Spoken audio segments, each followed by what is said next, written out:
నమస్తే, నేను Prem. Welcome to Khyati connects.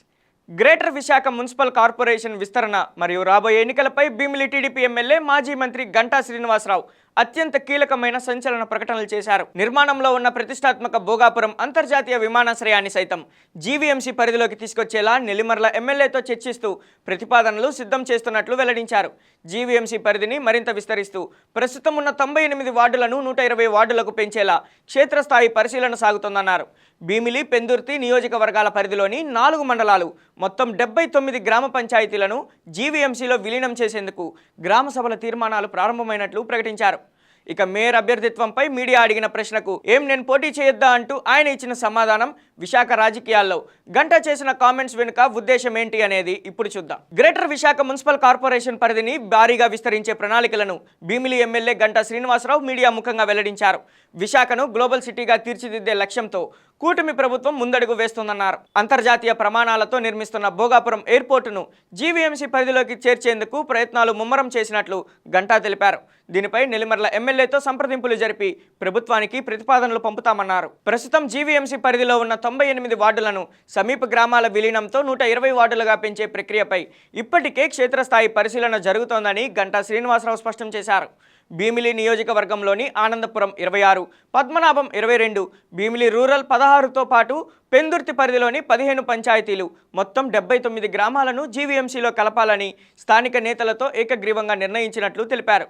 దీంతో పాటు మేము యాక్చువల్గా అయితే లాస్ట్ టైము నెల్లిమర్ల ఎమ్మెల్యే గారు ఆమెతో కూడా మాట్లాడాం. ఎందుకంటే భోగాపురం ఎయిర్పోర్ట్ అనేది ఈరోజు ఆల్రెడీ 17 తారీఖు నుంచి ఆపరేషన్ స్టార్ట్ అయ్యాయి. దాన్ని కూడా ఈ యాక్చువల్ గ్రేటర్ వైజాగ్లో కలిపితే బాగుంటుందని కూడా ఆ రోజు మేము అందరూ కూడా మాట్లాడుకోవడం జరిగింది. ఆమె కూడా నేను స్థానిక నాయకులతో అందరితో కూడా మాట్లాడి దాన్ని కలపడం ఎలాగా, అది పబ్లిక్కి కన్వీనియంట్గా ఉంటుందా లేకపోతే ఎలా అనేది ఆలోచించి నిర్ణయం చెప్తానన్నారు. ఒకవేళ ఆ ఎమ్మెల్యే గారు కూడా అంగీకరించి అక్కడ అందరూ కూడా ప్రజలు దాన్ని కలపాలని నిర్ణయం తీసుకుంటే దాన్ని కూడా దీంతోపాటు ప్రతిపాదనలో ఎట్లా ఈ 4 మండలాలతో పాటు ఆ మండలం కూడా కలిపితే మొత్తం దీని పరిధి మొత్తం విశాఖపట్నంలో ఉన్న ఎగ్జిస్టింగ్ 98 వార్డ్స్ కాకుండా ఈ 3 భీమిలి మండలం, భీమిలి కాన్స్టిట్యున్సీలో 1 పెందుర్తి కాన్స్టిట్యున్సీలో 1 నెల్లిమర్ల కాన్స్టిట్యున్సీలో మొత్తం 5 మండలాలు కూడా కలిపితే బాగుంటుంది ప్రజల అభిప్రాయం. దీని మీద కూడా అక్కడ ఎమ్మెల్యే గారు అక్కడ నాయకులు నిర్ణయం తీసుకున్న తర్వాత ప్రభుత్వం దానికి ప్రతిపాదన ఓకే చేస్తే అప్పుడు గ్రేటర్ విశాఖ ఎన్నికలు జరగడానికి కూడా బాగుంటుందని చెప్పిన కూడా తెలియజేసుకుంటా ఉన్నాను. మేము 79 పంచాయతీలు ఉన్నాయో 79 పంచాయతీలకు కూడా తీర్మానాలు చేసి ఆ ప్రాసెస్ను కూడా కంప్లీట్ చేయాలనుకుంటున్నాం. విలీన ప్రక్రియకు సంబంధించి నేటి నుంచే గ్రామ సభలు నిర్వహించి ప్రభుత్వానికి తీర్మానాలు పంపుతున్నామన్నారు. గ్రామాలు విలీనమైన ఉపాధి హామీ పనులు కోల్పోకుండా ప్రత్యేక నిధులు, పన్నుల రాయితీలు కల్పించాలని కోరుతామని చెప్పారు. 4 మండలాల విలీనంపై ఏడాది క్రితమే సీఎం చంద్రబాబు, మంత్రి నారాయణలకు లేఖ రాశామని, దీనికి ప్రభుత్వం సూత్రప్రాయంగా అంగీకారం తెలిపిందని గంటా వివరించారు. మీ కుమారుడు గంటా రవితేజ మేయర్ బరిలో ఉంటారా అని విలేకరు ప్రశ్న అడగ్గా నేను పోటీ చేయొద్దా అంటూ గంటా సమాధానం ఇవ్వడం రాజకీయ వర్గాల్లో హాట్ టాపిక్గా మారింది. మేయర్ను ప్రజలే నేరుగా ఎన్నుకునే విధానం రావడం వల్ల నగరానికి అంతర్జాతీయ స్థాయిలో గుర్తింపు తెచ్చే బలమైన నాయకత్వం, మంచి పర్సనాలిటీ ఉన్న వ్యక్తి మేయర్గా లభిస్తారని గంటా అభిప్రాయపడ్డారు.